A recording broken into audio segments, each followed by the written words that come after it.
Watu wa Mungu, dhumuni la TV yetu ni kuweza kuimarisha mwili wa Kristo, ni kuweza kuimarisha watu kumwelewa Mungu na kumjua Mungu na kuweza kupokea kile ambacho Mungu amewapatia. Karibuni tena. Leo hii tunakwenda moja kwa moja kujifunza maneno ya Mungu, na tunakwenda kujifunza maneno ya Mungu katika kitabu cha Yohana Mtakatifu. Tunapenda kuanza na msingi wa neno la Mungu. Unajua, ni lazima ujifahamu wewe Mkristo ni nani. Ni lazima ujue kwa nini umeitwa na Mungu ukawa kanisani. Mungu anataka kukupa nini? Ni kitu gani ambacho Mungu amekusudia katika maisha yako? Kuna mambo ya msingi sana ya kuangalia ili kuweza kukua katika hizi imani zetu, ili kuweza kukua katika imani ya Kristo na kuweza kupokea katika kile ambacho Kristo ametukusudia tuweze kupokea. Sasa karibu basi, leo hii tutakwenda moja kwa moja katika kitabu cha Yohana sura 3. Napenda sana kitabu hichi kwa sababu kwangu mimi ni kama msingi fulani ambao hapa tunamuona kwamba Nicodemus anamuuliza Yesu kuhusu wokovu, kuhusu kuzaliwa mara ya pili. Lakini tunapokuja kwanza tusome, alafu tutakwenda kujua kitu gani. Napenda kama una Biblia yako unaweza ukashika ukaenda pamoja na mimi. Tunajifunza wote. Wewe sehemu yoyote, uko kwenye basi, upo nyumbani, popote unaponisikiliza, unapoangalia, jifunze pamoja na mimi ili tuweze kupokea kile Mungu alichoweza kutupatia. Sasa leo kuna vitu vya msingi tunakwenda kuangalia katika kitabu cha Yohana. Tunaanza katika kitabu cha Yohana sura ya 3 mstari wa kwanza. Biblia inasema hivi: basi palikuwa na mtu mmoja wa Mafarisayo, jina lake Nicodemus, mkuu wa Wayahudi. Huyo alimjia usiku akamwambia, Rabi, twajua ya kuwa wewe ni mwalimu umetoka kwa Mungu, kwa maana hakuna mtu awezaye kuzifanya ishara hizi uzifanyazo wewe isipokuwa Mungu yu pamoja nawe. Yesu akajibu akamwambia, amina amina nakwambia, mtu asipozaliwa mara ya pili hawezi kuona ufalme wa Mungu. Nataka uweke mstari katika neno kuona ufalme wa Mungu, kwamba mtu asipozaliwa mara ya pili hawezi kuona ufalme wa Mungu. Amina. Biblia inaendelea kusema kwamba Nicodemus akamwambia, awezaje mtu kuzaliwa akiwa mzee? Awezaje kuingia katika tumbo la mamaye mara ya pili akazaliwa? Yesu akajibu akamini, amini nakwambia, mtu asipozaliwa kwa maji na kwa Roho hawezi kuingia ufalme wa Mungu. Sasa nataka uandalaini au upigie mstari neno pia kuingia ufalme wa Mungu. Mtu asipozaliwa kwa maji na kwa Roho hawezi kuingia ufalme wa Mungu. Kwa hiyo unaona kuna neno hapa tena, hawezi kuingia. Huku tuliona kuona. Mtu hawezi kuona asipozaliwa mara pili, hawezi kuona. Hapa mtu asipozaliwa kwa Roho hawezi kuingia. Haleluya. Amina, watu wa Mungu. Tunaendelea, neno la Mungu linasema, kilichozaliwa na mwili ni mwili na kilichozaliwa na Roho ni roho. Usistaajabu kwa kuwa nilikwambia hakuna budi kuzaliwa mara ya pili. Upepo uvuma upendako na sauti yake waisikia, lakini hujui unakotoka wala unakokwenda. Kadhalika na hali ya kila mtu aliyezaliwa kwa Roho. Nicodemus akajibu akamwambia, yawezekanaje mambo haya? Yesu akajibu akamwambia, je, wewe u mwalimu wa Israeli na mambo haya huyafahamu? Amini amini nakwambia kwamba lile tulijualo twalinena na lile tuliloliona twalishuhudia, wala ushuhuda wetu hamukubali. Amina, watu wa Mungu. Kabla sijasonga mbele, kuna vitu hapa nataka kwanza nikuonyeshe au uvione kwamba Yesu Kristo amekuja kushuhudia lile analolifahamu na lile aliloliona kwa babake, akalileta duniani akaja kutushuhudia sisi. Amina, watu wa Mungu. Kama Yesu amekuja kutushuhudia alafu anasema ushuhuda wake hakuna anayeukubali, tutakuja kuona kwamba Ukristo au wokovu mzizi wake mkuu ni nini. Kwa maana kuna watu wengi wamekuwa wakiwa wako chini ya sheria bila wenyewe kujijua wako chini ya sheria, na ndio maana Mungu anasema watu wake wanaangamia kwa kukosa maarifa.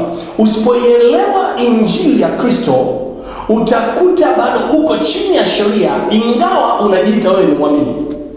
Amina, watu wa Mungu. Basi Biblia inaendelea, tuendelea hapo chini, inasema hivi: Inasema ikiwa nimewaambia mambo ya duniani wala msadiki, mtasadiki wapi niwaambiapo mambo ya mbinguni? Swali anauliza. Wala hakuna mtu aliyepaa, yani anasema hakuna mtu aliyepaa mbinguni ila yeye aliyeshuka kutoka mbinguni, yani mwana wa Adamu. Alafu Biblia inasema na kama vile Musa alivyomuinua yule nyoka jangwani, vivyo hivyo mwana wa Adamu hana budi kuinuliwa, ili, nisikilize vizuri hapa, na anasema kwamba ili kila mtu aaminie awe na uzima wa milele katika yeye. Amina, watu wa Mungu. Tunaona Yesu Kristo anasema amekuja kushuhudia kwamba lile analolifahamu analinena na lile aliloliona analishuhudia. Alafu anasema ushuhuda wake hakuna anayeukubali. Yesu Kristo amekuja na message kutoka juu kutuletea sisi wanadamu. Kusudi ni hili hapa, anasema kwamba ili kila mtu amwaminie awe na uzima wa milele. Katika vipindi vilivyopita tulikuwa tumeongelea kuhusu uzima wa milele. Uzima wa milele ukitokana na kitabu cha Yohana sura ya 17 inasema kwamba uzima wa milele ni kumjua Mungu. Uzima wa milele ni kumfahamu Mungu. Sasa utawezaje kushuhudia kitu ambacho ukijui au ambacho hujakiona? Lakini Yesu Kristo hapa anaweka wazi, anasema hivi kwamba ili kila mtu aaminie awe na uzima wa milele katika yeye. Mstari wa 16 anasema kwa maana hii jinsi hii Mungu aliupenda ulimwengu hata akamtoa mwanawe wa pekee ili kila mtu amwaminie asipotee. Sasa kuna vitu viwili hapo tunaona kabisa. Mstari wa 15 umeongelea kwamba kila mtu aaminie awe na uzima wa milele, na hapa inasema kwamba kila mtu amwaminie asipotee. Hii unaweza kuiangalia katika ile sura, pia inasema kwamba ni kuna faida gani kupata ulimwengu mzima na kuipoteza nafsi yako? Mungu anaongea na roho yako. Amina tu Mungu. Mungu anaongea na roho yako. Tunaendelea, utaelewa tunavozidi kwenda. Bali awe na uzima wa milele, maana Mungu hakumtuma mwanae ulimwenguni ili kuhukumu ulimwengu, bali ulimwengu uokolewe katika yeye. Amwaminie yeye hahukumiwi. Hii nayo inaendana na Warumi 8, anasema kila alikuwa ndani ya Kristo hukumu, yani hana hukumu yoyote. Ukiwa ndani ya Kristo hakuna hukumu kwa wale waliokuwa ndani ya Kristo. Umeona? Kwa maana nini? Umemwamini Kristo na ile hukumu haipo tena. Amina, watu wa Mungu. Kwamba alituma mwanae ili ahukumu ulimwengu, bali ulimwengu uokolewe katika yeye. Amwaminie yeye hahukumiwi, asiyemwamini amekwisha kuhukumiwa kwa sababu hakuliamini jina la mwana pekee wa Mungu. Watu wa Mungu, nataka uone kwamba swala zima hapa ni ushuhuda na kuamini ushuhuda. Amina, watu wa Mungu. Ukristo ni ujumbe ulioletwa kupitia kwake Kristo, akashuhudia watu. Alafu sisi tunachotakiwa kukijua, kukisikia ni ule ushuhuda. Alafu ule ushuhuda tukishausikia unatupelekea katika kuamini. Amini, watu wa Mungu. Kwamba kuamini ndiko kupokea ule uzima wa milele. Watu wengi wanasema wanaamini, lakini wanapoingia katika shida mbalimbali na migongano na changamoto za maisha, hofu na mashaka zinaanza kuwatawala. Lakini Biblia inasema hatujapokea roho utumwa iletayo hofu, bali tumepokea roho ya kufanyika wana. Sasa hofu na mashaka zinatoka wapi? Kama wewe umezaliwa kwa mara ya pili. Kuzaliwa kwa mara ya pili anakokuongelea Yesu Kristo, unazaliwa na Roho Mtakatifu, lakini njia yake ili uweze kuzaliwa ni kuamini injili ya Yesu Kristo. Kwa hiyo Yesu Kristo amekuja kutushuhudia, amekuja kutuletea injili. Na ile injili aliyotuletea sisi tunabidi tuipokee kwa kuiamini. Watu wengi wanasema wanaamini, lakini wengi wako chini ya sheria. Usifanye hiki, usifanye vile, shika hiki, fanya hivi, hii ndio tabia njema. No. Sikiliza mtu wa Mungu vizuri. Neno la Mungu lina uwezo na nguvu ya kuweza kubadilisha moyo wa mwanadamu na kumfanya aamini, aweze kupokea ile ahadi ambayo Mungu aliikirimia kwetu, na ahadi yenyewe ni Roho Mtakatifu. Roho Mtakatifu ndiyo nguvu ya Mungu ambayo inakuja ndani yetu na kutubadilisha na kutufanya tuenende au kutembea sawasawa na mapenzi ya Mungu. Amina, watu wa Mungu.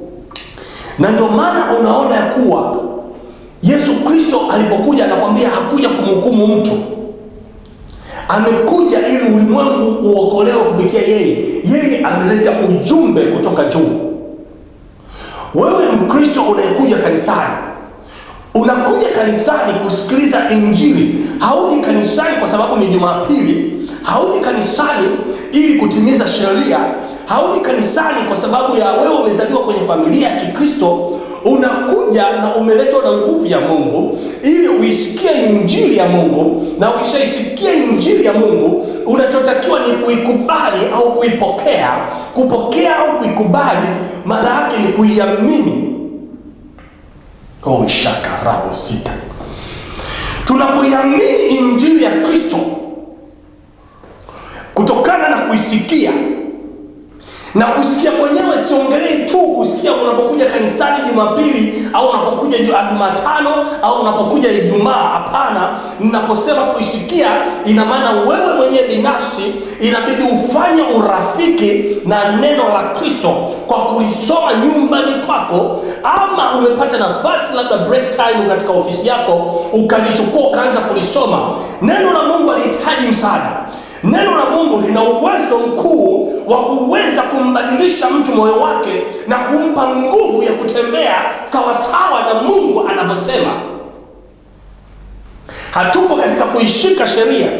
Kuzaliwa mara ya pili kunatokana na kuiamini neno la Mungu.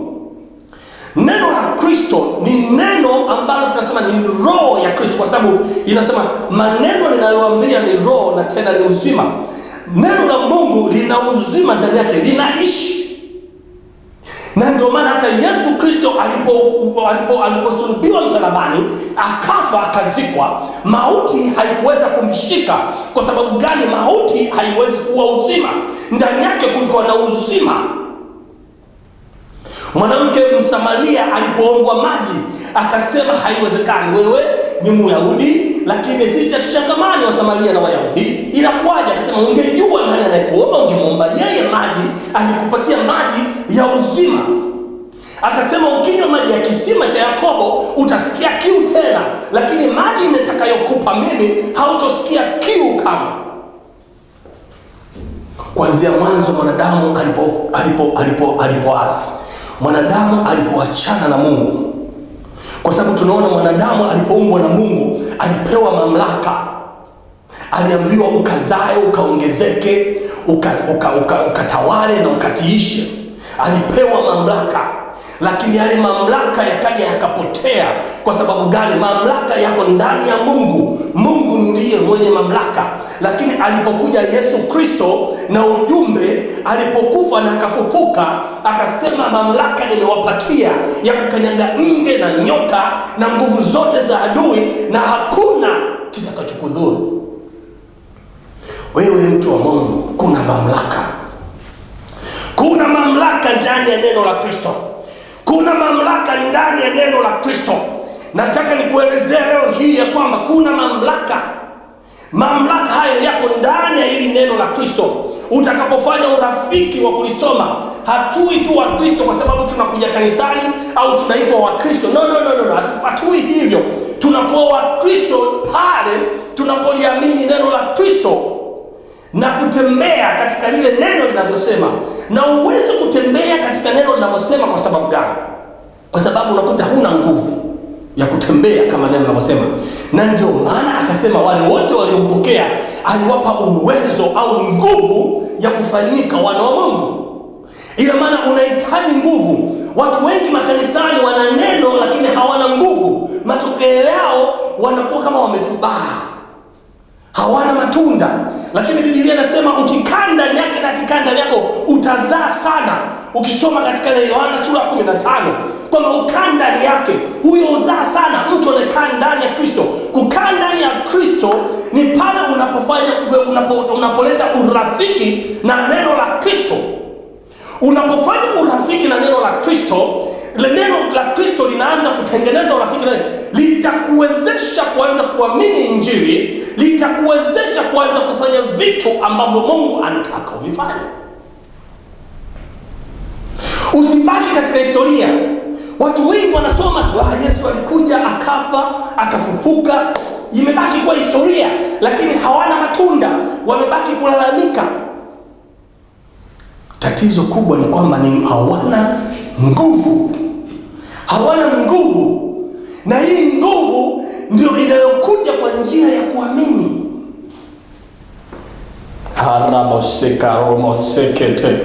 We give you praise, O Lord. We worship you, Father, for your word. The word of God is life. Neno la Mungu ni uzima. Neno la Mungu ndio lenye nguvu ya kutuwezesha sisi kufanikiwa. Watu wengi wanatafuta mafanikio, wanatafuta njia, lakini neno la Mungu linasema kwamba yeye ndiye akupaye nguvu ya kupata utajiri.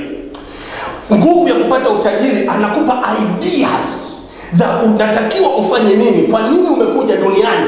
Watu wengi wanajiingiza kwenye shughuli ambazo sizo ziliwaleta duniani. Yaani Mungu anapomleta mtu duniani anakuwa kuna kusudi juu yake ameliweka la kwamba huyu mtu anatakiwa afanye kitu hiki. Na ukienda nje ya kile kitu ambacho Mungu anataka ukifanye, au kile kitu ambacho Mungu amekuleta duniani kwa sababu hiyo, unajikuta unapotea. Kwa sababu kile kitu ambacho Mungu amekupa ukifanye duniani, ndani yake kina mahitaji yako, kina fedha zako. Lakini sio unamwona mtu kafungua duka na wewe unakwenda unafungua duka. Kwa sababu unamwona kafungua duka kafanikiwa, na mimi ngoja nifungue duka nifanikiwe. Wengi wamefunga maduka kwa njia hiyo. Ndio maana Mungu akasema usisumbuke utakula nini, usisumbuke utavaa nini. Ila kwanza tafuteni ufalme wa Mungu. Utafuta ufalme wa Mungu ni pale unapokuwa rafiki na neno la Kristo. Unapokuwa rafiki na neno la Kristo, unapata kujua kwamba wewe ni nani na umekuja duniani kwa sababu gani. Utagundua kitu gani unachotakiwa kufanya. Naweza kukusaidia pointi moja. Kile kitu ambacho unatamani kwenye moyo wako kukifanya, unapenda hata bila hela unaweza kukifanya, hicho ndicho ulichokusudia ukifanye. Sasa usiangalie hela. Wewe fanya tu kwa uaminifu. Alafu kupitia hiyo utashangaa Mungu anaanza kufungua njia ambazo za kukufanya wewe upate nyumba, upate gari, ada za watoto na vitu kama hivyo. Lakini kuna kusudi la sisi kuwa hapa duniani. Sasa lile kusudi limeletwa na Kristo. Amekuja ameshuhudia ya kwamba iko hivi jamani, iko hivi. Tunatakiwa tukubali ushuhuda wake. Tunakubali ushuhuda wake. Tunakubali ushuhuda wake kwa kuliamini neno lake. Tunapoamini neno la Kristo, tunapewa nguvu. Na hiyo nguvu ni nguvu ya Roho Mtakatifu. Nguvu ya Roho Mtakatifu ndio inatupa uwezo sasa wa kuweza kufanya shughuli mbalimbali, shughuli za kimungu na shughuli zetu za kijamii za binafsi ambazo tunakuwa na mafanikio zaidi. Lakini Wakristo wengi wamekuwa kanisani wamekaa wanasema Wakristo wanapiga makofi, wanacheza kweli kweli inapofika wakati wa kucheza, lakini akitoka pale anaanza kulia.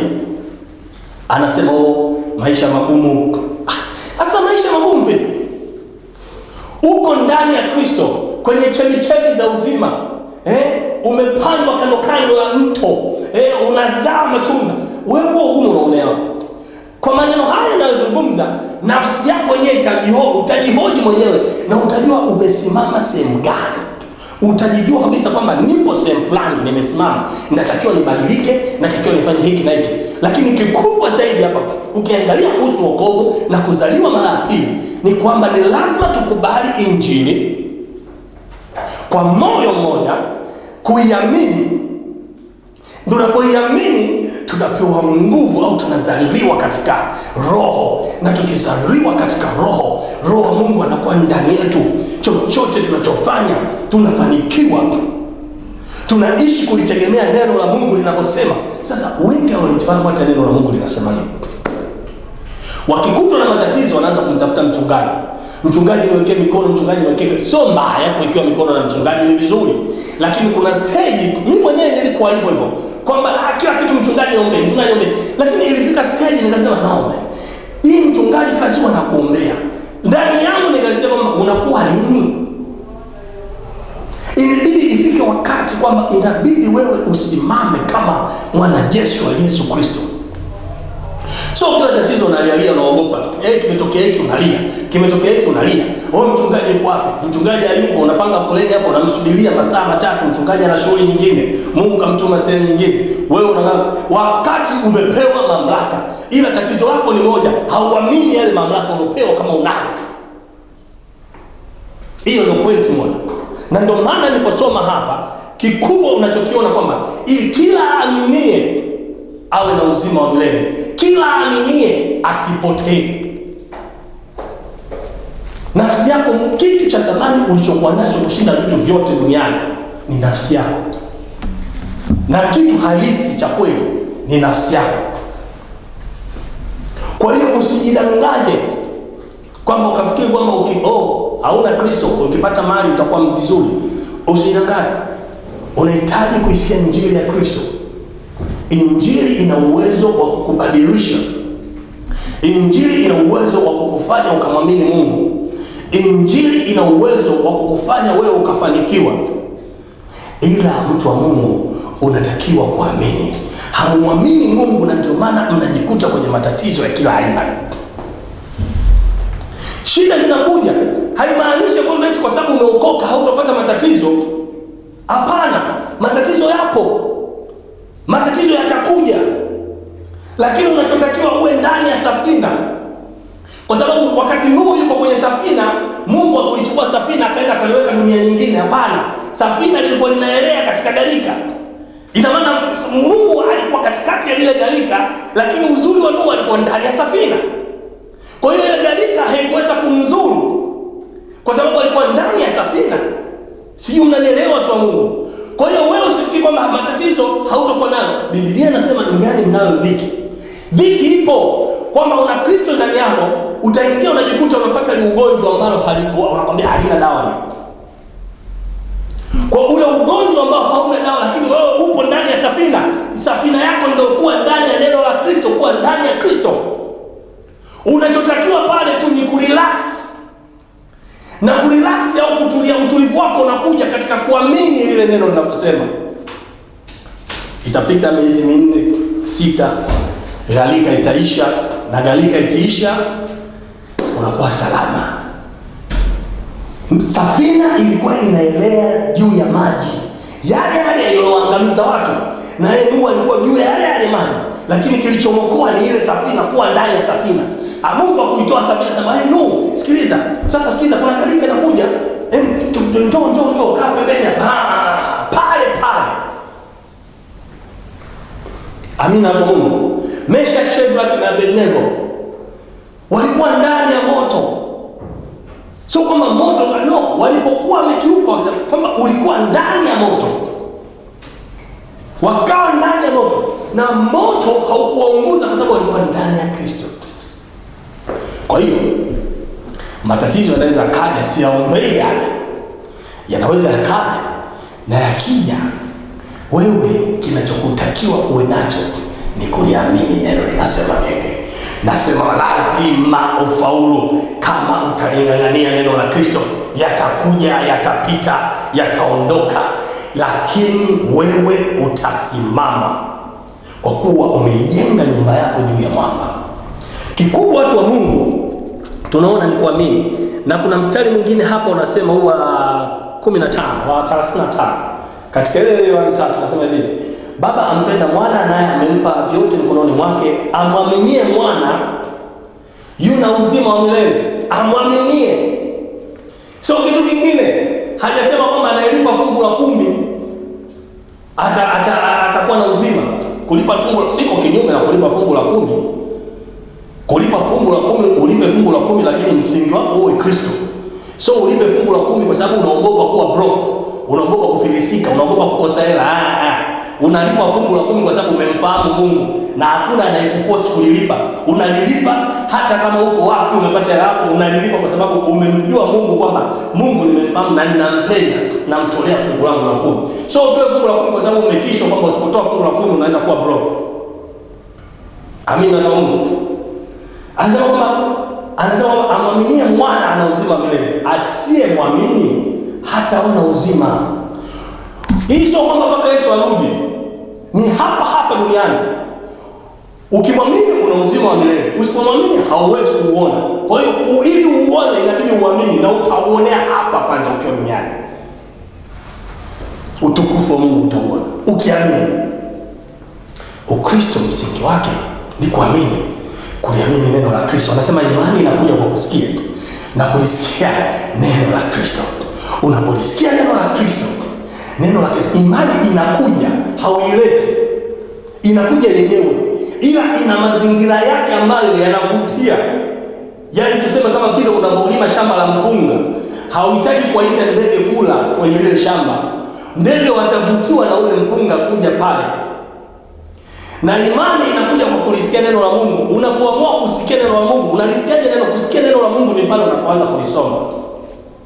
Unapolisoma, unaivutia imani, inaanza kuja. Inakuja kwako. Sababu imani ni mtu. Itakuja. Na ndio maana kwa imani inakuja kwa kusikia. Inakuja, hauileti. Kwa inakuja kwa kusikia. Kwa hiyo ninachokushauri mtu wa Mungu, unatakiwa uwe rafiki na neno la Kristo. Ukiwa rafiki na neno la Kristo, basi imani itakuja, utapokea Roho wa Mungu, na ukipokea Roho wa Mungu atakutawala na kukuongoza katika mema yote ambayo Mungu amekusudia. Hata kama utaingia kwenye shida, atakwambia amini tu, kwa maana utauona utukufu wa Mungu. Na ndicho alichomwambia Martha. Sikukwambia ukiamini utauona utukufu wa Mungu? Swala ni kuamini. Sio shughuli nyingi. Watu wamebebeshwa mizigo mingi. Watu wana mambo mengi. Wanafikiri Ukristo ni kufanya hivi, kufanya vile, kufanya hivi. No! Ukristo ni kuliamini neno. Na ili uweze kuliamini neno, ni lazima uwe rafiki na neno. Na ukishakuwa rafiki na neno, utaanza kuona vile vitu ambavyo Mungu amekukirimia, na ukishaanza kuvipokea, utakwenda na wewe utashuhudia, kwa sababu hata sisi ni mashahidi. Amina watu wa Mungu. Hata sisi ni mashahidi wa Yehova. Sisi ni mashahidi. Tunashuhudia. Anarudia katika ile swala la kushuhudia, anasema hivi. Anasema yeye ajaye kutoka juu, huyo juu ya yote, yeye aliye duniani asili yake ni ya dunia, naye anena mambo ya dunia. Yeye ajaye kutoka mbinguni yu juu ya yote, yale aliyoyaona na kuyasikia ndiyo anayoyashuhudia, wala hakuna aliyekubali ushuhuda wake.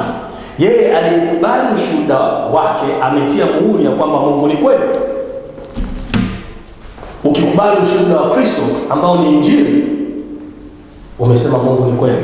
Kwa hata kama ukipata ugonjwa, ili mradi umekubali ushuhuda na ukauamini, utasema Mungu anachosema ni kweli na ugonjwa ni uongo. Ugonjwa lazima uondoke. Unaweza ukakaa miezi 4, 5, 6, iko siku utaondoka. Sababu ugonjwa nao vile ni roho kamili. Haimaanishi kwamba ukitamka siku ya kwanza pili hajatokea kitu katika mwili, unaanza kusema hapana bwana, haiwezekani, ugonjwa hujaondoka. Tunaenenda kwa imani na sio kwa kuona. Hatuhitaji kuona ili kuamini, tunaamini ili tuweze kuona. Kwa hiyo tutaendelea kuamini mpaka tuone.